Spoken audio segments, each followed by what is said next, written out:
आज हम लोग ऐसा करते हैं, एक क्विक सा जो है रिव्यू कर लेते हैं अपनी पैंडास की।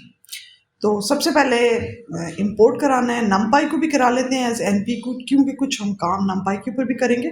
और दूसरी इंपोर्ट हमारी पांडास की होगी, जिसको हमने एलियास नाम दे दिया पीटी का एज यूजुअल। सबसे पहले बात करते हैं कि ऑब्जेक्ट क्रिएशन की, कि हम किस किस फॉर्म में डाटा यहाँ पे क्रिएट कर सकते हैं पैंडास की लाइब्रेरी के थ्रू। तो सबसे पहले जो है बात आती है सीरीज़ की, जो कि हमारी वन डायमेंशनल अरे होती है। और उसके बाद सेकंड नंबर पे हमारे पास आते हैं डाटा फ्रेम, और थर्ड नंबर पे पैनल है, जिसको अभी हम यूज़ नहीं करेंगे। अभी हम सिर्फ यूज़ करेंगे सीरीज़ को और डाटा फ्रेम को। तो अगर हमने सीरीज़ क्रिएट करनी होती है तो उसके लिए हम क्या करते हैं, कोई सी भी हम लिस्ट पास कर दें। और अगर हम किसी जगह पे जाते हैं कि यहाँ जी हमारे पास कोई भी वैल्यू एंटर हम नहीं करना चाहते, तो वहाँ पे हम np.nan अगर मेंशन करते हैं तो देखिएगा फिर हमारे पास यहाँ पे उस सेल में क्या नज़र आएगा। तो ये हमने रन किया अपने सेल को, और हमारे पास जहाँ पे हमने वैल्यू नहीं दी थी, सिर्फ लिखा था np.nan, तो वहाँ पे हमारे पास ये nan की वैल्यू आ रही है। ये वैल्यू कौन सी होती है, ये नॉन इंटीजर वैल्यू होती है, कैटेगोरिकल फॉर्म में आती है। और जब हम इसके ऊपर कोई भी मैथमेटिकल ऑपरेशन परफॉर्म करते हैं तो ये हमारे पास वैल्यू जो है वो मैथमेटिकल कैलकुलेशन में नहीं आती। इसका हाल हम क्या करेंगे, जब हम मिसिंग वैल्यूज़ और नैन वैल्यूज़ को रिमूव करने की बात करेंगे, तो वहाँ पे हम इसको प्रैक्टिकल करके देखेंगे कि इस तरह की वैल्यूज़ को हम क्या करें। तो ये बात हो गई सीरीज़ की, ये आपको नज़र आ रही है, ये रो फॉर्म में होती है, यानी वन डायमेंशनल आप इसको कह सकते हैं कि होती है। दूसरा कौन सा डाटा होता है हमारे पास, दूसरा हमारे पास जी पांडा हमें प्रोवाइड करता है डाटा फ्रेम। डाटा फ्रेम क्या होता है, वो 2 डायमेंशनल होता है, 3 डायमेंशनल होता है। और हम उसको अब सिंपल फॉर्म में आप कहें कि अगर अंडरस्टैंड करना चाहते हैं तो वो एक टेबल की फॉर्मेट में होता है। ओके, तो अगर आप डाटा फ्रेम के बारे में और जानना चाहते हैं तो यहाँ जी मैंने कर्सर रखा है, ऊपर आपके पास आ रही है जी कि ये क्लास है डाटा फ्रेम की, जिसके अंदर आप क्या क्या पास कर सकते हैं, इंडेक्सेस, कॉलम अपनी मर्जी से पास कर सकते हैं, डाटा टाइप्स। अगर आप चाहते हैं कि आप कोई अपने पास से पास करें, आप डिफ़ॉल्ट वाले नहीं लेना चाहते तो डाटा भी आप पास कर सकते हैं, और कॉपी लेना चाहते हैं नहीं, उसके बारे में डिटेल, ठीक है। और डाटा स्केलर है, इंडेक्सेस, एक्सेस और कॉलम, ये डाटा फ्रेम की पूरी क्लास का आपके सामने सिंटेक्स आ रहे हैं। अभी हम और इसकी डिटेल में नहीं जा रहे। तो हमारे पास pd.डाटा फ्रेम किया हमने, और उसके बाद हम उसके अंदर अगर चाहते हैं खुद से डाटा क्रिएट कर सकते हैं। तो यहाँ पे हमने डिक्शनरी की है, आपको 2 ब्रेसेस नजर आ रहा है, इसके बीच में हमने की वैल्यू पेयर्स में दिया हुआ सारा, यानी एक आप कह सकते हैं कि हमने एक डिक्शनरी की फॉर्मेट तैयार किया है यहाँ पे। और फिर हमने उसको पांडा से कहा कि जिसको डाटा फ्रेम में आप कन्वर्ट कर दो, हमने df2 के वेरिएबल में उसको डाल दिया, ठीक है। तो यहाँ पे ये जो हमारी की होगी वो हमारे बन जाएंगे कॉलम, और जो हम यहाँ पे वैल्यूज़ पास करेंगे वो हमारे पास वैल्यूज़ की फॉर्म में होंगी कॉलम की। यहाँ पे 1.0 पास किया हुआ है, बी में हमने टाइम स्टैम्प पास की हुई है, यानी हम चाह रहे हैं कि वहाँ पे हमारे पास बी के जो है कॉलम के अंदर सारे टाइम लिखा हुआ नजर आया। उसके बाद सी में हमने क्या किया है, सी में हमने जो है एक इंडेक्स पास किया है, एक लिस्ट का, जहाँ के रेंज हमने दे दी है 4, और डाटा टाइप हमने यहाँ पे डिफॉल्ट रखने की बजाय हमने कहा कि फ्लोट 32 होनी चाहिए। उसके बाद हमने np.array में यहाँ पे आपको नज़र आ रहा होगा, जहाँ पे 3 जो है इधर होल ब्रैकेट के अंदर लिखा हुआ, फिर ये स्टार है यानी मल्टीप्लाई हो रहा है 4, यानी हम 3 को ही चाह रहे हैं कि 4 टाइम्स हमारे पास नज़र आए डी की कॉलम, ओके। और उसके बाद ई पे हमारे पास p डॉट कैटेगोरिकल है, जहाँ पे हमने डिफरेंट कोई भी आप नाम लिख सकते हैं, यहाँ पे टेस्ट ट्रेन ये मेंशन हुआ है, एफ के अंदर सिंपल फू पास किया हुआ है। अब हम इसको रन करते हैं और देखते हैं कि हमारे पास डाटा फ्रेम किस तरह से तैयार हो के आता है। तो हमने इसको जनाब रन किया, और अब हम इसको देखते हैं कि ये देखने में कैसा नज़र आ रहा है। और ये आपके पास ये टेबल की फॉर्मेट में नज़र आ रहा है। जो हमने यहाँ पे कीज़ दी थी वो ABCDEF नज़र आ रही हैं, और ये 0 1 2 3, चूँकि हमने इंडेक्स यहाँ पे पास नहीं किया कि इस डाटा फ्रेम का कैसा इंडेक्स हो, तो बाय डिफ़ॉल्ट जो है वो 0 से स्टार्ट होता है, और फिर उसके बाद 1 2 3 4 ऑनवर्ड जितने भी हमारी रोज़ होंगी वो उसको इंडेक्सिंग देता चला जाएगा। तो और हमारे पास वैल्यूज़ जो हमने 1 दी थी तो सारी की सारी 1 आई है यहाँ पे। उसके बाद टाइम स्टेप पे यहाँ पे हमने टाइम दिया हुआ है, फिर उसके बाद सी में 1 दिया हुआ है, डी में हमने 3 को मल्टीप्लाई बाय 4 किया था तो हमारे पास 3 लिखा हुआ नजर आ रहा है। उसके बाद EF हमारे पास वो वैल्यूज़ जो हमने कैटेगोरिकल जो है टेस्ट ट्रेन लिखा था वो लिखा हुआ नजर आ रहा है, और फू दिया है, वो सारे का सारा उसने फू के साथ फिल कर दिया है। उसके बाद हम अगर चेक करना चाहते हैं कि जी हमारा डाटा फ्रेम की डेटा टाइप्स कौन सी हैं, तो हम सिंपल जिस वेरिएबल के अंदर हमने डाला है, df2 में हमने डाला है, तो हम उसके ऊपर डी टाइप्स लिखेंगे तो हमारे पास सारी डाटा टाइप्स आ जाएंगी। इसको रन करते हैं और ये देखिए कॉलम वाइज सारी की सारी हमारे पास डिटेल आ गई है कि किस कॉलम में कौन सी वैल्यू किस फॉर्म में किस डाटा टाइप में पड़ी हुई है। फ्लोट है, डेट टाइम का डेट टाइम ही होता है, फिर फ्लोट 32 है, एंड 32 है, कैटेगरी है और ऑब्जेक्ट है। पूरे अगर डाटा फ्रेम की हम बात करें तो उसकी डाटा टाइप कौन सी है, तो जनाब उसकी डाटा टाइप यहाँ पे मेंशन हुई है कि ऑब्जेक्ट है।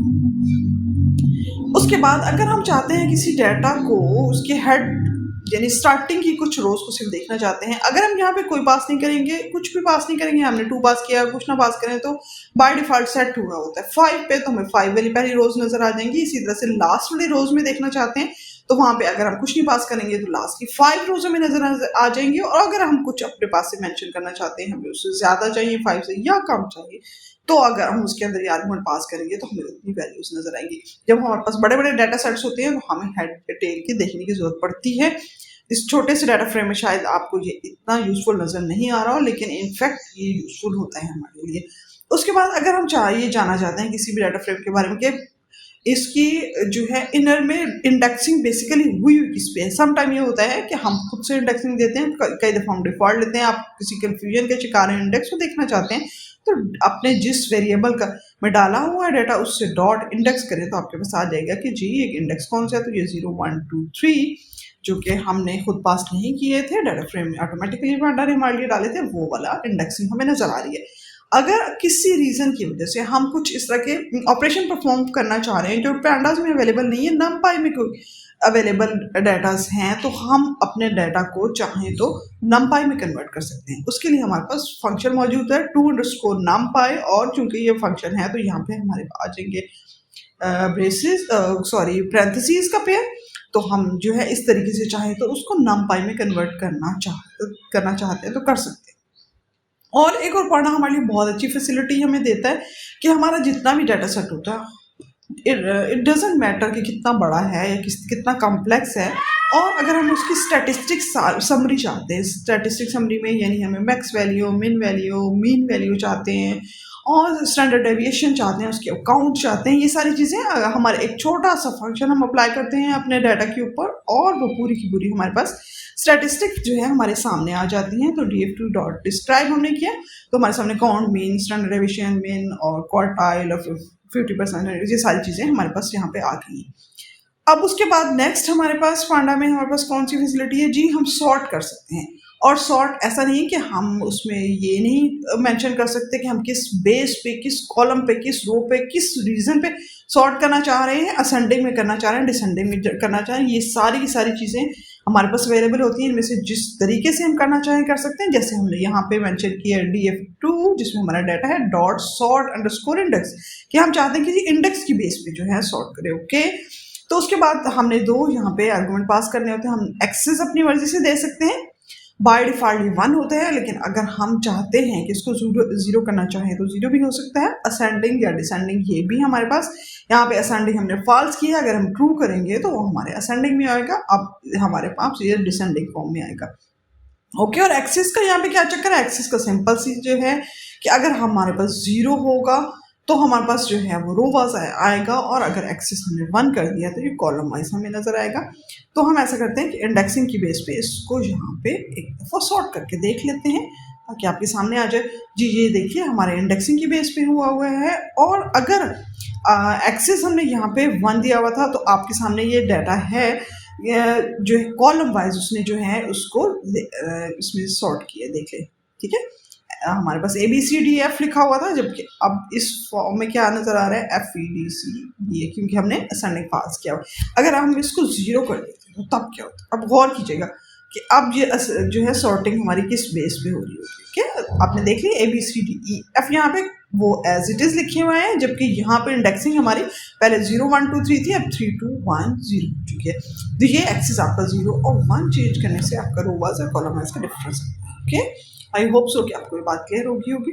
अच्छा, उसके बाद अगर हम सॉर्ट करना चाहते हैं बाय वैल्यूज और देना चाहते हैं कि जी हमें बाय वैल्यूज चाहिए और हमें पर्टिकुलर इस कॉलम का चाहिए, ठीक है, तो वो भी हम मेंशन कर सकते हैं। जैसे बाय इक्वल टू हमने किया है, इधर कोट्स में लिखा हुआ है B, यानी B के कॉलम पे हमें सॉर्टिंग करना चाह रहे हैं df2.sort, एंड उसको अब चूंकि वैल्यूज को करना चाह रहे हैं तो हम सॉर्ट इंडेक्स नहीं सॉर्ट वैल्यूज मेंशन करेंगे। और इस बेस पे हमारे पास जो है इंडेक्सिंग सॉर्टिंग हो जाएगी। अच्छा, अब नेक्स्ट बात करते हैं कि अगर हम पर्टिकुलरली चाहते हैं किसी एक ख़ास वैल्यू को देखना और वैल्यू को हम चाहते हैं कि कभी हमने उसको रो वाइज देखना है, कभी कॉलम वाइज देखना है, तो उसके लिए हमारे पास क्या फैसिलिटी पांडा हमें दे रहे हैं। तो यहाँ पे हमारे पास चार चीज़ें हैं, ठीक है। डाटा फ्रेम डॉट एट है, डॉट फ्रेम आई एट है, और यहाँ पे लॉक यानी लोकेशन और आई लॉक यानी इंटीजर लोकेशन। अच्छा, इन सब का डिफरेंस क्या है? अगर हम बात करते हैं ऐड की और आई ऐड की, आई जहाँ पे मेंशन होना, जहाँ पे आपको पता चल जाना चाहिए कि यहाँ पे इंटीजर की बात हो रही है, ठीक है। इनका दोनों में डिफरेंस आप ये देखना चाहिए। तो आई लॉक में भी इंटीजर लोकेशन और आई ऐड यानी इंटीजर की बेस पे ऐड हम किस जगह पे जा रहे हैं, ठीक है। ऐड का मतलब यही है कि हम किस जगह पे जा रहे हैं, ठीक है। तो और यहाँ पे फिर क्या होगा, यानी लॉक और ऐड में जो कैटेगोरिकल सिंपल फास्ट में स्ट्रिंग की बेस पे हम करना चाह रहे हैं, ठीक है। तो हमारे पास आई जहाँ पे है इंटीजर बेस पे, यानी हम इंटीजर को पास करेंगे तो तब वो हमें लोकेशन देगा, और जो है उसकी बेस पे अगर हम इंटीजर वैल्यू नहीं पास करना चाह रहे हैं, हमारे पास कुछ इस तरह की सिचुएशन है कि हम वहाँ पे कोई स्ट्रिंग पास करना चाहिए, कॉलम का नाम पास करना, इस तरह की कोई चीज़ पास करना है, तब हमारे पास क्या होगा, इंटीजर नहीं होगा, ओके। तो सिंपल लोकेशन। तो हम इसको यहाँ पे अप्लाई करके देख लेते हैं। यहाँ पे हमने डाटा फ्रेम एक बनाया है और यहाँ पे देखें एक लिस्ट यहाँ पे डालिए। अब ये जो पहली लिस्ट है 034 ये हमारा पहली रो होगी, 052 हमारी दूसरी रो होगी, 20 30 40 हमारी थर्ड वन होगी। इंडेक्सेस हमारे बाय डिफॉल्ट वाले नहीं होंगे, हमने यहाँ पे इंडेक्स के मेंशन कर दिए हैं, 1 2 3 तो हमारे 1 2 3 होंगे। कॉलम्स के नेम हमारे PQR होंगे और डाटा को यहाँ पे हम डाटा इसलिए रखा है कि हम इसको प्रिंट करके देखना चाह रहे हैं। और यहाँ पे हमारे सामने आ चुका है डाटा फ्रेम, और उसके अंदर आप देखें इंडेक्सिंग 1 2 3 आ रही है, PQR जो हमने कॉलम्स दिए थे वो कॉलम के नेम आ रहे हैं, और उसके बाद ये first row, second row, third row उस तरह से आ रही है। अब हम इसको चाहते हैं, हमें एक सिंगल वैल्यू चाहिए। अच्छा, कौन सी वैल्यू चाहिए जी? हम तो उसके लिए क्या क्या करें जी? उसके लिए ऐड का हमारे पास जो है मौजूद है कि ऐड कहाँ पे चाहिए। कहता है सिंगल वैल्यू तो चाहिए, इट्स ओके फाइन, आपको कहाँ पे चाहिए? तो हम कहते हैं 1, जो फर्स्ट वन होता है हमेशा ये हमारा आर्गुमेंट होता है रो, और सेकंड वन होता है हमारा कॉलम। तो यानी हम चाह रहे हैं कि जो 1 पे है हमारी रो और जो हमारा Q वाला जो है वो कॉलम है उस पे हमें चाहिए। तो ये हमारे पास कहाँ पे होगी? यहाँ पे हमने इंडेक्सिंग चाहे 1 2 3 की है, लेकिन अब देखिए रन करते हैं इसको तो आपको क्या नजर आता है। यहाँ पे हमें Q, हमने कहा था कि हमें Q में चाहिए, तो ये Q में गए, और यहाँ पे अगर हम चाहिए 0 और ये 1, ओके। ये Q के नीचे ये यहाँ पे रो हमारी 1 होगी और Q हमारा जो है Q हो गया। अगर चूंकि हमें यहाँ पे अगर चाहिए होती इंटीजर बेस, तो हम क्या करते हैं आई ऐड करके और यहाँ पे बजाय Q मेंशन करने के यहाँ पे इसको मेंशन करते, तो हमारे पास जो है ये वैल्यू आ जाती है, ओके। तो यहाँ पे हमने Q मेंशन किया है, तो इस वजह से हमने ऐड लगाया है, आई ऐड नहीं लगाया। अब इसी को हम आई ऐड पे लगा के देखते हैं। अच्छा, उसके बाद सिंगल वैल्यू आई ऐड के थ्रू हमने यहाँ पे फाइंड करनी है, और हमने यहाँ पे डाटा फ्रेम हमारा ये रोज हैं, ये कॉलम का नाम हमने XYZ दे दिए। अब यहाँ पे इंडेक्स हमने खुद से पास नहीं किए, तो हमारे पास इंडेक्स जो हैं वो 0 1 2 आएंगे। अब 0 था फर्स्ट, ओके। तो अब हम अगर इसको सॉर्ट करना चाह रहे हैं और हम चाह रहे हैं कि जी हमें चाहिए 1 1 पे, रो 1 कॉलम 1। अब देख क्या बताएं कि कहाँ पे हमें कौन सी वैल्यू मिलने वाली है, ठीक है। रो 1, ये रो कौन सी है? 0 1 2, ओके। और ये हमारे पास 0 और 1, तो ये हमारे पास क्या वैल्यू आने वाली है? ये हमारे पास 5 वैल्यू आने वाली है। क्यों? कि ये 0 है, ये 1 है, रो हमारी 1 है, तो यहाँ पे आप आ जाए, कहाँ पे आना है? यहाँ पे हमें 1 आने पे आना है। ये फिर कॉलम वाइज हमें देखें, ये 0 और ये 1, ओके। तो यहाँ पे हमें 5 मिलना चाहिए लॉजिकली, ओके। तो रन किया और जो हमारे पास 5 आ चुका, ओके। उसके बाद जो है अगर हम चाहते हैं कि किसी कॉलम का नाम लिख के वैसे ही एक्सेस करना चाहते हैं, किसी कॉलम को एक्सेस करना चाहते हैं, बहुत सिंपल सा है। जिस आपने वेरिएबल के अंदर डाला हुआ है, वेरिएबल डिफ है हमारा, उसके अंदर पड़ा हुआ डाटा फ्रेम, और उसके अंदर हमें कॉलम चाहिए x, और हम x को जो है यहाँ पे प्रिंट होकर आ चुके। उसके बाद अगर हम चाहते हैं, ये बात हमने सबसे पहले बात की, हमने कहा कि हम उसको एक पर्टिकुलर जगह वैल्यू चाहते हैं कि इस जगह पे, इस रो में, इस कॉलम में, यहाँ पे बड़ी वैल्यू हमें चाहिए। तो हमने 2 तरीके से बात की। हमने कहा कि हम कॉलम का नाम दे सकते हैं, या दूसरा तरीका हमने कहा कि हम कॉलम का नंबर, इंटीजर वैल्यू यानी आई ऐड लगा के नंबर डाल देंगे। और अगर आई ऐड नहीं लगाना चाहते, ऐड लगाना चाहते, तो फिर हमें कॉलम वहाँ पे जो है वो पास करना पड़ेगा, यानी इंटीजर फॉर्म में नहीं बल्कि स्ट्रिंग वैल्यू वहाँ पे हमें चाहिए होगी। ओके, उसके बाद दूसरा तरीका ये हो सकता है कि हम स्लाइस कर सकते हैं रो को, यानी हम अपनी रो को कह सकते हैं कि यहाँ से यहाँ तक मुझे रो चाहिए, या कॉलम में भी कर सकते हैं कि यहाँ से यहाँ तक हमें कॉलम चाहिए। तो याद रखिए कि पहली जो वैल्यू होती है हमेशा रो के लिए होती है, और उसके बाद कॉमा डाल के अगर आप दूसरी वैल्यू पास करते हैं तो वो आपके कॉलम के लिए होगी। तो हमने डिफ में 0 और ये कॉलम डाल के 2 डाला हुआ, यानी हम 0 से लेके 2 तक यहाँ पे हम कह रहे हैं कि हमें वैल्यू चाहिए। ठीक है, तो ये हमारी 0 1 2 ये हमारे पास z तक आ गई, और जो है हमने उधर से क्या कहा था कि हमें 0 से स्टार्ट हो, तो ये हमारी 0 से स्टार्ट होगी, मतलब रो वाइज हम एक्चुअली यहाँ पे सिर्फ ये कर रहे हैं ना कि 0 से 2 तक चाहिए, तो 2 हमारा इंक्लूडेड नहीं होगा, एक्सक्लूडेड होगा, 0 और 1 हमें यहाँ पे मिल जाएगी। ओके, अगर हमने इसको जो है सपोज यहाँ पे सिंपल कॉलम लगाते कॉमा लगाते और उसके बाद ये मेंशन की होती तो क्या होना था, रो हमें सारी मिल जाती थी और कॉलम सिर्फ हमें जो है 0 1 इस तरह से मिलते थे। ओके, तो ये अब इसको भी करके नेक्स्ट देख लेते हैं। तो अभी उसके बाद नेक्स्ट हम आते हैं कि हमें मल्टी एक्सिस बाय लेबल चाहिए। पहले हमने ऊपर क्या किया था, हमने सिर्फ एक कॉलम मेंशन किया था, तो अगर हमें ज़्यादा कॉलम मेंशन करना चाहते हैं और यहाँ पे तो लोकेशन मेंशन आई लॉक नहीं मेंशन करेंगे, लॉक मेंशन करेंगे क्योंकि हमें लोकेशन चाहिए। वाई, क्योंकि हम यहाँ पे स्ट्रिंग फॉर्मेट में अपने कॉलम के नाम पास करना चाह रहे हैं रेदर देन कि हम नंबर पास करें कॉलम के, तो इसलिए हमें लोकेशन यूज़ करनी होगी, df2.location। और ये इस कॉलम का क्या मतलब है, इसका मतलब ये था कि सारी की सारी रो 0 से लेकर एंड तक जितनी रोज हैं 1000 है 100 है 1 है 2 है 10 है जो कुछ भी है सारी रोज चाहिए। उसके बाद कॉमा लग गया, उसके बाद अगला हमारा कॉलम का आ जाता है, और कॉलम में चूंकि हमारे पास एक कॉलम नहीं है, हम 2 कॉलम यहाँ पे पास करें, मे भी हम 3 4 कुछ भी पास करना चाह रहे हो, तो फिर उसके लिए एक ये वाला कॉमन जो होगा, ये कॉमा सेपरेट करना होगा कॉलम्स को, और इसको हमने होल जो है ना ब्रैकेट के अंदर पास करें। अगर हम होल ब्रैकेट के अंदर नहीं पास करते तो क्या होगा, प्रॉब्लम इज दिस कि हमारा सिंटेक्स बेसिकली यही होता है कि जहाँ हम कॉमा से पहले रो होती है उसके बाद कॉलम होते हैं, और अगर हम आप पास नहीं करेंगे वो ए को लेगा, उसके बाद आगे वाली बात वो कहेगा कि ये कॉमा आगे क्या लगा हुआ, I don't know about it, और आपको बस ऐसे वो एरर थ्रो कर देगा। तो इसलिए आपने यहाँ पे ये याद रखना है कि अगर आपने ज़्यादा वैल्यूज यहाँ पे पास करनी है तो आपको मस्ट मस्ट मस्ट मस्ट यहाँ पे ये होल ब्रैकेट पास करनी है। ठीक है, अदरवाइज लॉजिकली आप इस बात को आप अंडरस्टैंड कर सकते हैं कि जब सिंटेक्स इस तरह से कि पहला रो उसके बाद कॉलम है, और अगर आपके वो उसको एक के बाद एक और कॉमा मिल रहा है तो उसको नहीं पता कि ये क्या चीज़ है, और उस चीज़ को अगर उसको समझ नहीं आ रही कि ये क्या चीज़ है तो फिर उसने आपको एरर थ्रो करना। ओके, तो यहाँ पे थोड़ा सा आपने केयरफुल रहना। तो उसके बाद अगर आप इस पूरे के पूरे को चाह रहे हैं जी मुझे 0 से 1 तक रो चाहिए और उसके बाकी कॉलम सारे के सारे चाहिए, तो उस केस में आप क्या करेंगे, उस केस में आप सिंपल ये करें कि 0 कॉलम 1 यानी रो आपने ये कह दिए और उसके बाद कॉलम 2 लगा दिए, तो उसका मतलब आपको कॉलम सारे चाहिए इस कॉलम की वजह से। ओके, ये आपको 0 1 ये मिल गया, और यहाँ पे कॉलम सारे के सारे, क्योंकि ये इसका मतलब ये होता है कि 0 से ऑनवर्ड सारे टोटली।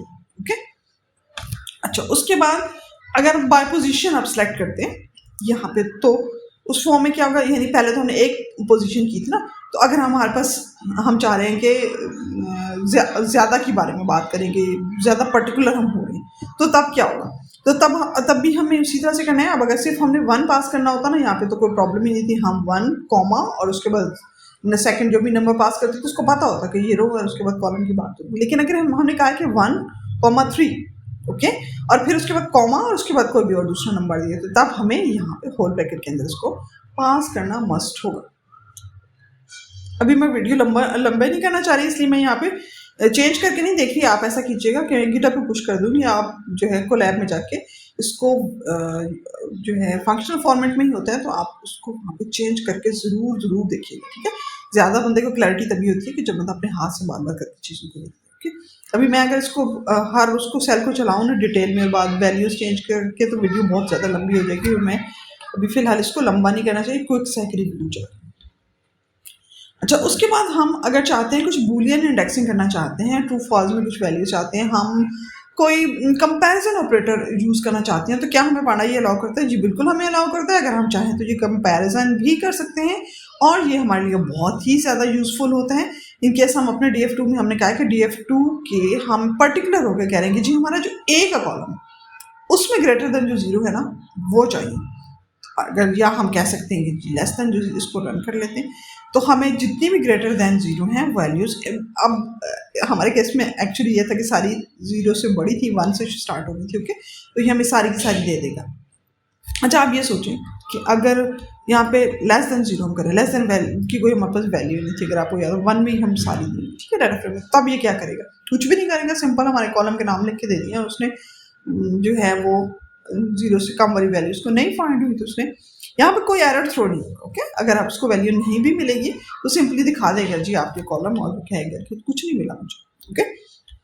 अगर और फिल्टरिंग हम करना चाहते हैं मज़ीद तो क्या कर सकते हैं, अब यहाँ पे सपोज हमने DF3 के अंदर जो है ना DF2 की कॉपी एक ले ली और उसके बाद हमने क्या DF3 की E इज इक्वल टू 1 1 2 3, मुझे ये चाहिए पर्टिकुलर होके हम कह रहे हैं कि मतलब E के कॉलम के अंदर ये जो चीज़ें पड़ी हुई हैं हमें ये चाहिए, तो ये हमें DF3 में क्या करते हैं, सिंपली उस पर्टिकुलर वो जो हमारा केस था जो जो हमें चाहिए थी वो हमें दे देगा। आप जहाँ पे कुछ मिस करके और कुछ ऐसी वैल्यूज डाल के देखिएगा जो उसके अंदर ना मौजूद हो, ज़रूर देखिएगा कि फिर तब क्या होता है, ओके, कि जो कॉलम के अंदर हो ही ना और आप उसको कहेंगे जी मुझे के कॉलम में दिस दैट चीज़ चाहिए, तो ये मैं आपके ऊपर छोड़ दूँ। अच्छा, उसके बाद यहाँ पे एक चीज़ हमारे पास इज़ इन होता है, मतलब हम देखना चाहते हैं कि किसी पर्टिकुलर कॉलम के अंदर क्या ये चीज़ें मौजूद हैं या नहीं है, ओके। जैसे ऊपर हम बात कर रहे थे, हमने कहा था कि ज़ीरो से बड़ी हैं या ज़ीरो से छोटी हैं, इस सेंस में बात करते, कंपैरिजन में देख देते।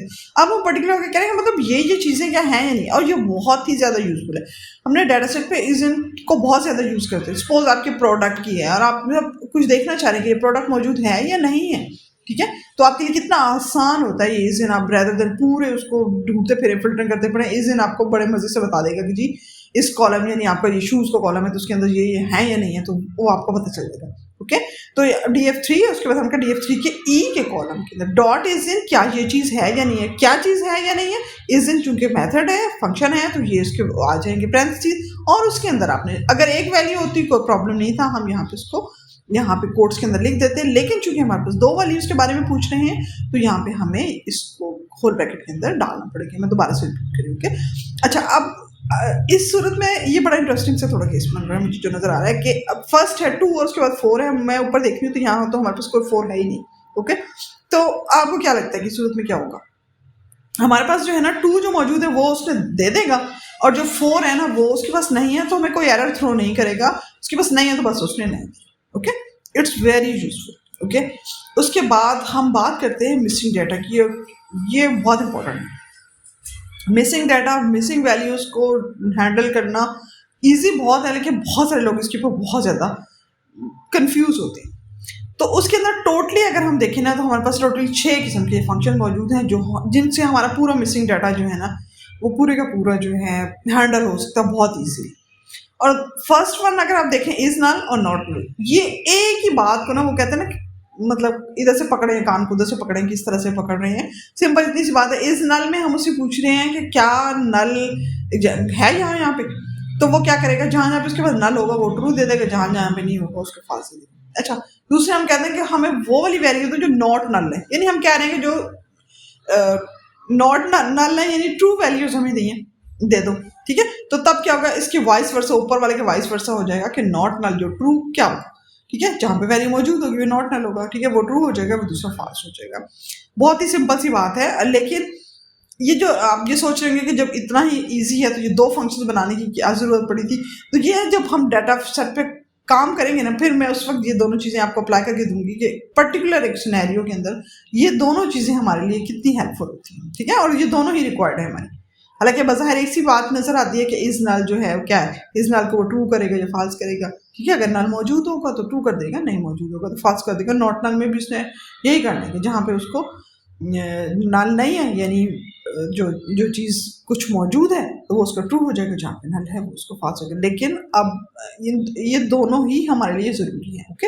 ड्रॉप यानी हम कोई भी सी भी वैल्यू जो हमारे पास नैन की वैल्यू होती है हम उसको ड्रॉप करना चाहते हैं और डेफिनेटली ड्रॉप करना चाहते हैं, और ये तो हम बहुत ज़्यादा यूज़ करते हैं, इस वजह से हमें ड्रॉप करने की ज़रूरत पड़ती है क्योंकि नैन की वैल्यू हमें पता है कि वो हमारे मैथमेटिकल कैलकुलेशन में यूज़ ही नहीं हो सकती है, ओके। और समटाइम तो हो सकता है पूरी रो या पूरा कॉलम ही हमारे पास नैन वैल्यू से हो, यानी डाटा एंट्री नहीं हो फॉर वट एवर रीजन, जिस वजह से भी नहीं हुआ तो हम उसको ज़रूर ड्रॉप करना चाहते हैं। और जब हम ड्रॉप करते हैं तो कब अगर ऐसा है कि पूरी रोज हमें ड्रॉप करनी पड़ रही है तो वो तो एक डिफरेंट केस है, लेकिन अगर कुछ वैल्यूज़ हैं जो वहाँ पे हमें ड्रॉप करनी पड़ती है तो हम उसको खाली नहीं छोड़ते, हमें उसको किसी न किसी चीज़ से फिल करना पड़ता है। तो उसके लिए फिल करने का हमारे पास मेथड मौजूद है। आप किस चीज़ से फिल कर सकते हैं जी? सम टाइम हम इंटीजर के साथ फिल करके कोई मैसेज देना चाहते हैं कि जी लिखना चाहते हैं, ये मिसिंग वैल्यूज़, कभी हम जीरो के साथ फिल करना चाहते हैं अगर हमने उसके बाद मैथमेटिकल ऑपरेशन करने, और कभी ऐसा होगा कि हमको माइनस की वैल्यूज डालना चाह रहे हैं, कभी ऐसा होगा कि कोई एक सेम सी वैल्यू कोई एक नंबर कोई देना चाह रहे हैं, कभी ऐसा होता है हम उसका एवरेज नंबर देना चाहते हैं, कभी इस तरह से होता है हम कहते हैं कि भाई जो प्रीवियस तुम्हारी वैल्यू चल रही है उसी को आगे फिल कर दो, और कभी ऐसा भी होता है कि हम कहते हैं कि तुम्हारे से अगली जो वैल्यू आ रही है ना उससे सारा फिल करा दो। ये हम नीचे थोड़ा सा करके भी देख लेंगे। और मतलब सम टाइम हमें रिप्लेस कराना पड़ता है, हम पर्टिकुलर कहते हैं कि इस चीज़ के साथ जो है आप रिप्लेस कर दो। ओके, तो हम ऐसा करते हैं कि यहाँ पे एक डिक्शनरी लिस्ट लेते हैं, देखिए हमारे पास है, तो हम कहते हैं कि इसमें से ना हमें नैन की जो नल वैल्यूज़ है इस नल का हम फंक्शन यूज़ करें। ये क्या करेगा जी, ये हमें नज़र आ रही है एनपी डॉट नैन, यहाँ पे मौजूद है, यहाँ पे भी मौजूद है, यहाँ पे मौजूद है।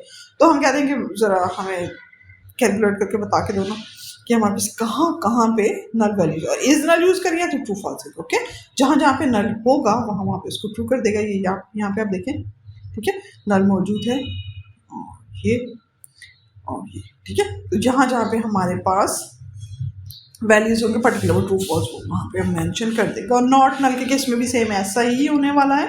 ये नॉट नल में क्या होगा कि अब आपको बात समझ आ गई होगी कि जहाँ पे नल नहीं है तो उसको ट्रू कर देगा, दूसरा फॉल्स कर देगा। और उसके बाद हम यहाँ पे एक अप्लाई करके रूल सीरीज के जो है वेरिएबल में डाल देते हैं। और फर्स्ट स्कोर के अंदर हमने कहा कि हमें चाहिए नॉट नल। फर्स्ट स्कोर में हम देखते हैं क्या आता है।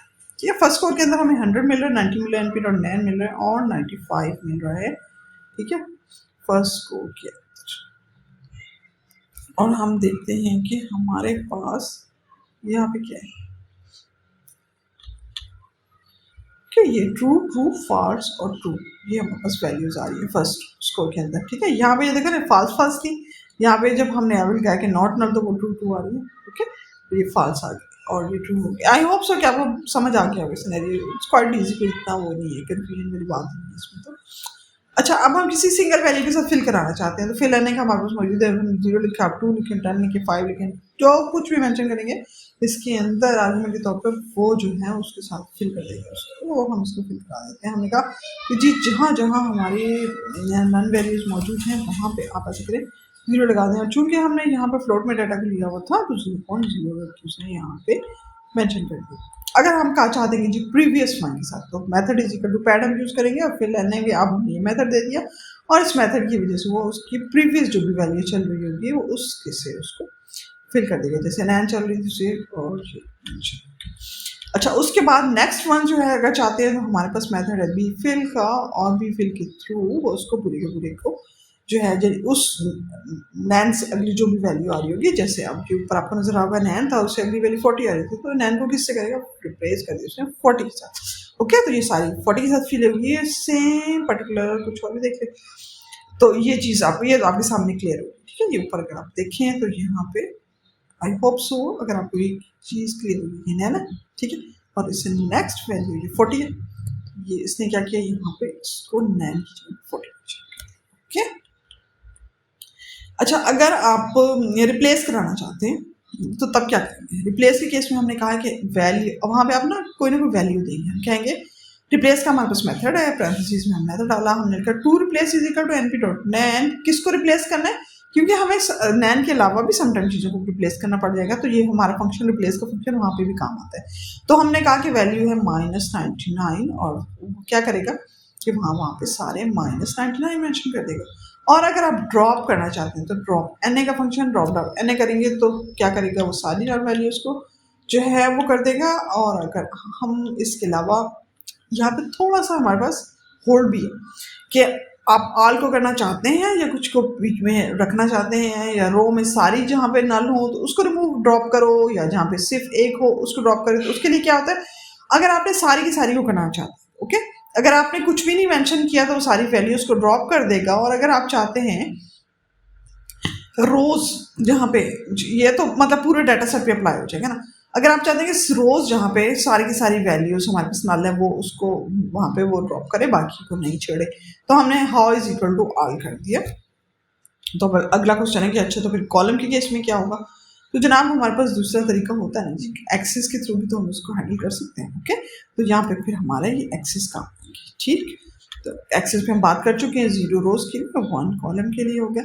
तो ये हमारे ड्रॉप की बात होगी। और अगर हम चाहते हैं कि यहाँ पे कोई एक भी पर्टिकुलर हमारी जो है ना वो है वैल्यू जो है नल है और उसको ड्रॉप करना है, तो फिर हमारे पास how is equal to any, बिल्कुल क्वाइट क्लियर सी बात है कि जब हमने आल को करना हाउ इज इक्वल आल कर दिया, जब किसी कोई भी एक वैल्यू है तो हमने कहा कि how is equal to any कर दिया। और एक्सिस के थ्रू हम यहाँ पे कंट्रोल हमारे पास है। एक्सिस 0 कर दिया है तो क्या होगा कि रोज वाइज वो देखेगा कोई भी रो में, और अगर हमने एक्सिस 1 कर दिए तो कॉलम वाइज ड्रॉप कर देगा।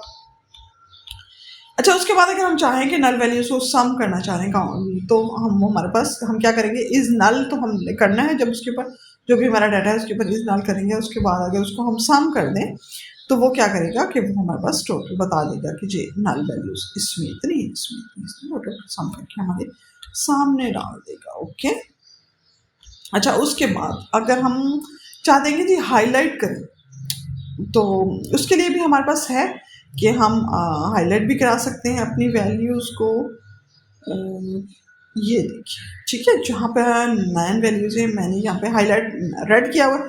कोई और कलर मेंशन करेंगे तो वो चूंकि हम मोस्ट प्रॉब्ली रेड में ही करते हैं, तो ये हम 9 वैल्यूज़ आपके सामने रेड होकर देखिए कितना क्लियर हो गया। अब ड्रॉप करने से पहले मैं आपसे को ये सजेस्ट करूंगी कि डाटा सेट के ऊपर जब काम करें ना, तो इससे पहले कि आप ड्रॉप करें विजिबिलिटी और बढ़ाने के लिए, किसी भी कन्फ्यूजन को जो है क्लियर करने के लिए सबसे पहला काम ये क्या करें कि हाईलाइट कर लें और उसके बाद जो है ना ड्रॉप वाले काम किया करें। ओके, तो यहाँ पे ये मैंने यहाँ पे मेंशन कर दिया पेप इंस्टॉल जिंजा 2, ये आप इसको आपको करना पड़ेगा, तब आपके पास ये जो है ना स्टाइल यहाँ पे होंगे।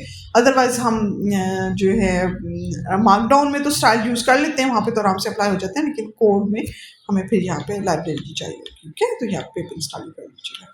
अच्छा, उसके बाद हम अगर चाहते हैं कि इस नल के ऊपर और भी हमारे पास फैसिलिटी मौजूद है, अगर हम चाहेंगे कि पूरी रो को हम रेड करना चाह रहे हैं या पूरे कॉलम को हम रेड करना चाह रहे हैं, तो क्या हम लैम्डा को कॉल करते हैं, वहाँ पे हम अपना लैम्डा फंक्शन बना देंगे, उसको कलर दे देंगे, उसको बता देंगे कि पूरे सेल पे करना है या सिर्फ रो पे करना है, सिर्फ कॉलम पे करना है। ये सारे का सारा जो है हमारे पास एक्सेस होता है। तो हमने df dot style dot apply map करना है, अप्लाई मैप पे हमने लैम्डा कॉल किया, हमने कहा कलर रेड कर दो।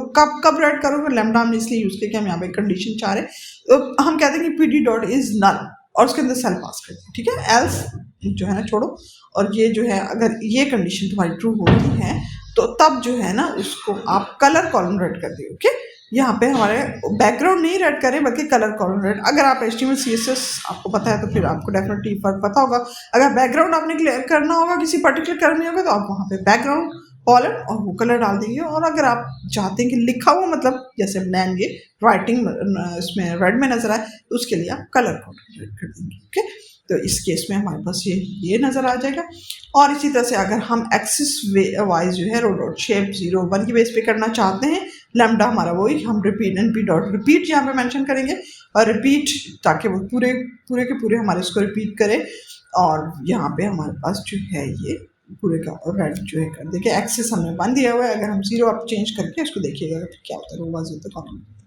ओके, इसके अलावा हम जो है दूसरे यहाँ पे हमने एक्सेस 1 कर दिए और हमने कहा कि इज नल डॉट एनी कहीं पे भी है तो क्या करो बैकग्राउंड रेड कर। ओके, तो यहाँ पे क्या करेगा वो बैकग्राउंड को रेड कर देगा। जहाँ पे भी एक भी इसको नैन वैल्यू मिल रही है ना, तो हमने इसको कहा कि इसको एक्सेस इक्वल टू 1 है, इसको जो है आराम से सारे के सारा तुम बैकग्राउंड उसका चेंज कर दो। हम और विजिबिलिटी पूरी रो को एक नज़र देखना चाहते हैं इससे पहले कि हम उसके ऊपर ड्रॉ पहने और सारे फंक्शंस अप्लाई कर सकते हैं। और अगर आप चाहते हैं कि एनी पे अगर करना चाह रहे हैं और बैकग्राउंड रेड करना चाह रहे हैं और यहाँ पे लैम्डा फंक्शन यूज़ करें, अप्लाई हमें क्या फैसिलिटी देता है, अप्लाई की वजह से हम अपने कस्टम जितने भी फंक्शंस होते हैं ना अप्लाई के अंदर हम आराम से मैचेस करते हैं। बहुत पावरफुल है, नो डाउट के मतलब पैराडाइज के नो डाउट के अपने फंक्शन बहुत से बने हुए मौजूद हैं, लेकिन सम टाइम्स हमें अपनी जैसे हमने लैम्डा के फंक्शंस या और भी बहुत सारे फंक्शंस हैं जो लोअर अपर इस तरह के भी हमें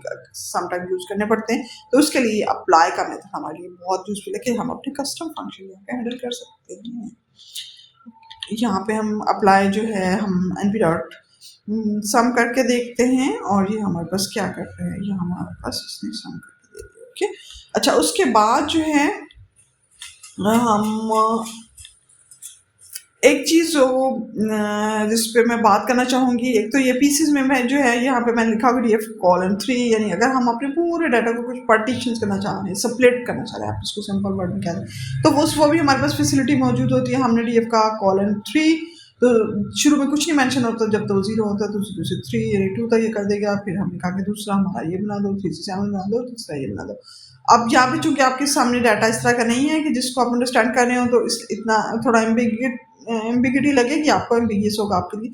लेकिन जब हमारे पास डाटा होता है और हम पर्टिकुलर किसी चीज़ पे काम करना चाहते हैं और हम उसको सेपरेट करना चाहते हैं डिफरेंट फॉर्म में, तो ये हमारे लिए बहुत हेल्पफुल फंक्शन रहता है। पीसेस जस्ट क्या एक वेरिएबल है, कुछ नहीं है, मतलब सेपरेट हो गया हमारा यहाँ पे, आप इसको अंडरस्टैंड कर रहे होंगे।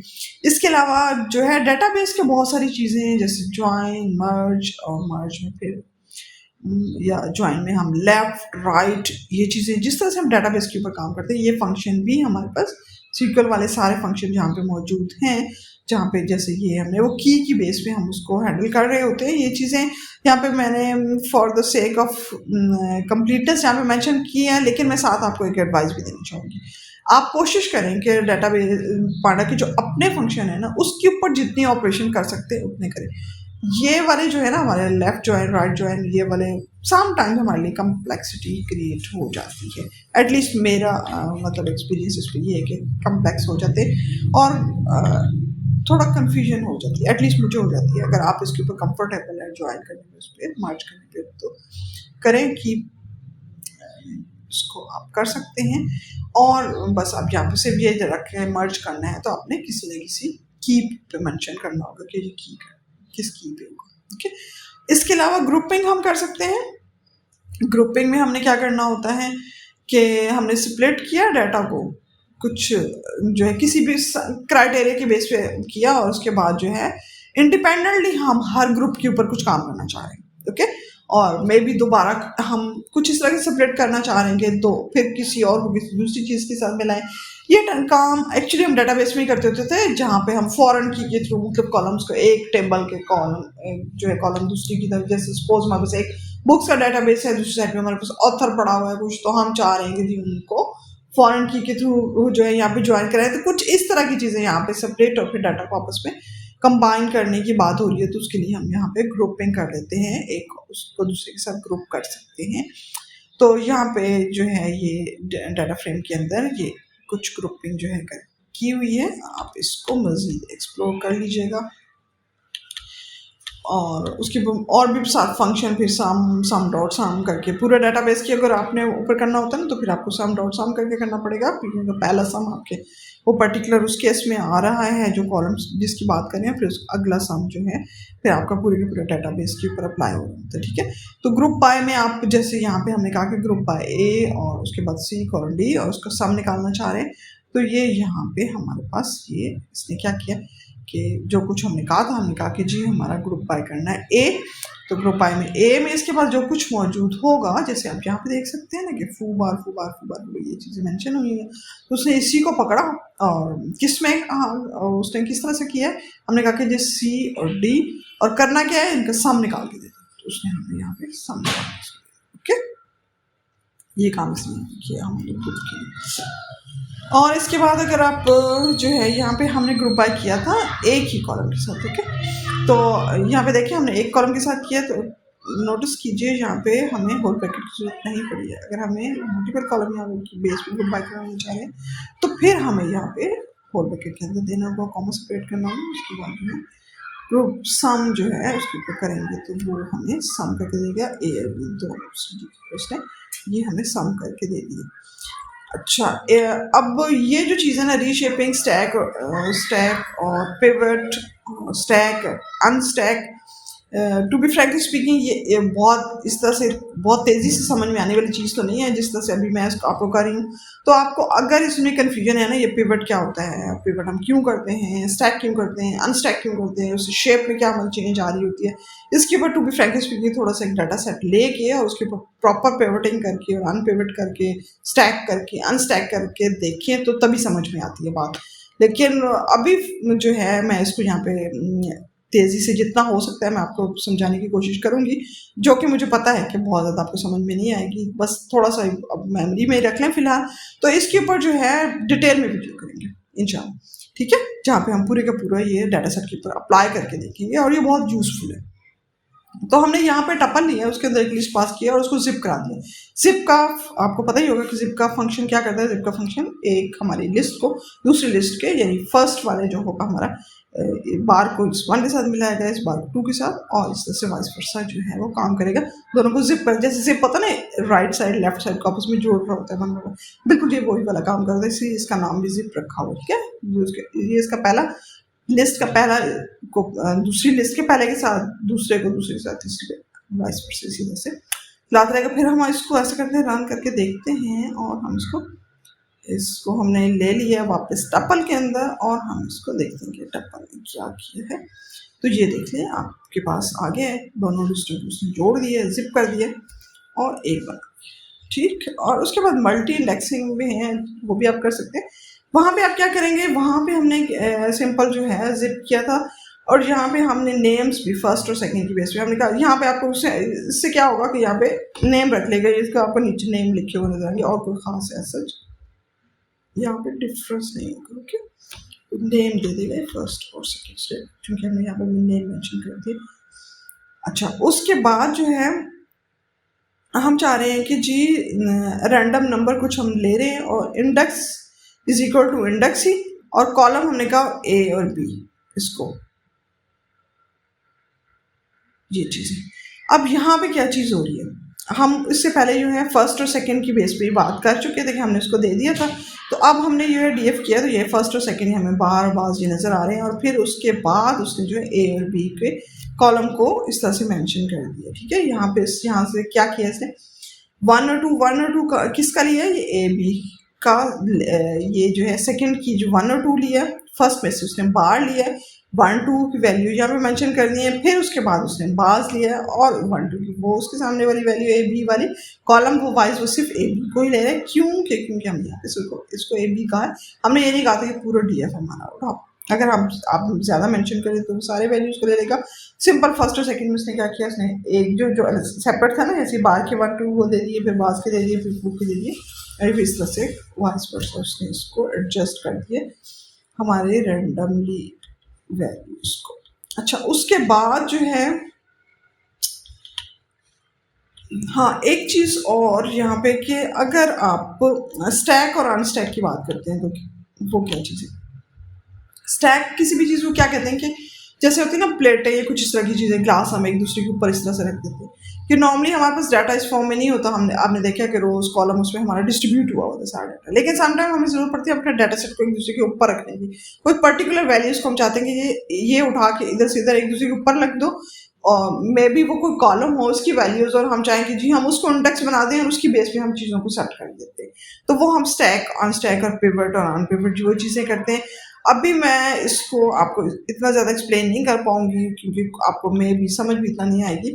तो जो है थोड़ी सी वैल्यूज यहाँ पर देने की कोशिश करती हूँ कि आप सिर्फ मैथड याद रखेंगे स्टैक अनस्टैक पिवट अनपिवट क्या कर रहा होता है कि वो एक एक्सपोज एक हमारे पास कॉलम है, कॉलम के अंदर कुछ वैल्यूज डली हुई है, ठीक है। अब वो वैसे तो डाटा फ्रेम के अंदर कॉलम है, लेकिन हम जब उसको पिवट कराते हैं तो हम क्या कहते हैं कि उठा के साइड पे और जो है वो कॉलम हमारा बन जाता है इंडेक्सिंग, और इस इंडेक्सिंग की बेस पे पूरा डाटा उसके इर्द गिर्द जो है ना वो सारा हैंडल हो रहा होता है। फिर उसमें हम क्या करते हैं कि हम सपोज हो सकता है मीन की बेस पे उसको पिवट करा रहे हैं, पिवट टेबल करा रहे हो या सम की बेस पे करा रहे हैं, काउंट की बेस पे, यानी स्टैटिस्टिक की जितनी चीज़ें होती हैं ना उसकी बेस पे हम उन सारी वैल्यूज को ले लेते हैं। तो और जो है मेल्ट की फॉर्म में यहाँ पे एक मेल्ट का आपको फंक्शन नजर आएगा। मेल्ट क्या करता है, मेल्ट जैसे होता है ना कि जिस चीज़ को नॉर्मली हम बात करते हैं कि मेल्ट हो जाए, मेल्ट होने में क्या होता है, सपोज आपके पास एक आइस का बड़ा सा ब्लॉक पड़ा हुआ, मेल्ट होगा तो क्या कि सारी जगह फैल जाएगा। तो इसी तरह से डाटा फ्रेम भी हमारा मेल्ट हुआ होने की फॉर्म में हमने क्या करना होता है कि हमारा हो सकता है बहुत लंबा चौड़ा सा डाटा हो, बहुत सारे उसके अंदर कॉलम है और इतना जो विजिबिलिटी भी नहीं है और हमें उसकी रिक्वायरमेंट भी इतनी नहीं है और हम उसको चाहते हैं कि थोड़ा शॉर्ट करके देखें, कुछ उसकी चौड़ाई कर दें, विड्थ कम कर दें। तो उसके लिए फिर हम मेल्ट का फंक्शन यूज़ करते हैं, ओके। तो आप यहाँ पे मैंने मेंशन किए हैं कुछ डाटा फ्रेम, आप उनको करके देख लीजिएगा, ठीक है।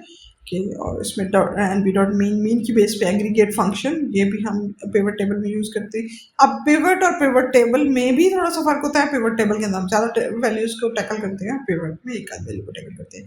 कुछ इस तरह से फॉर्म होता है। मेनली हम किस लिए करते हैं, तो अब सिंपल आप कह रहे हैं हम एग्रीगेट करना चाहते हैं। एग्रीगेट में अब मीन भी हो सकता है, काउंट भी हो सकता है, कुछ भी हो सकता है। ओके, अच्छा एक एक और लास्ट चीज़ को हम थोड़ा डिटेल से देख लेते हैं। कैटेगोरिकल जो है डाटा क्या होता है। कैटेगोरिकल और नॉन कैटेगोरिकल का क्या फ़र्क होता है।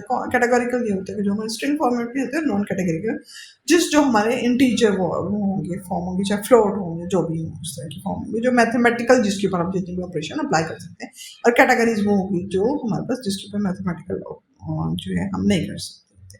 ओके, तो अब यहाँ पे फिर इन चीज़ों की क्या हमें कैटेगरीज किस किस सूरत में हमें काम आ सकती हैं। जी बिल्कुल, हमारे लिए बहुत ज़्यादा यूज़फुल होती है कैटेगरीज। अब देखें, हम रिजल्ट के ऊपर समटाइम कुछ क्या कहना चाहिए कि ग्रेड्स के फॉर्म में हम उसके ऊपर काम करते हैं। फिर इसके अलावा हम समटाइम कुछ कमेंट पास करना चाह रहे हैं तो भी वहाँ पे भी हम जो कैटेगरीज को ही यूज़ करते हैं, क्योंकि हम अपने पूरे डाटा में कह रहे होते हैं कि जी जो इस तरह की चीज़ है तो इसको ये कैटेगरी दे दो, ये मेंशन कर देना। वहाँ इस तरह की जो चीज़ है लो ग्रेड है तो ये अच्छा बैड लिख दो, या कुछ भी कीप इट अप लिख दो अच्छा कर रहा है। तो आप समझ गए होंगे कि ठीक है, हम रिजल्ट की अगर ले रहे हैं एग्जाम्पल। इसी तरह से आप में भी के हम अपने प्रोडक्ट्स के केस में भी कुछ ना कुछ उसके ऊपर जो है कैटेगरीज डालना चाहते हैं, तो वहाँ पे हमारे पास सारी कैटेगोरिकली चीज़ें काम आती हैं।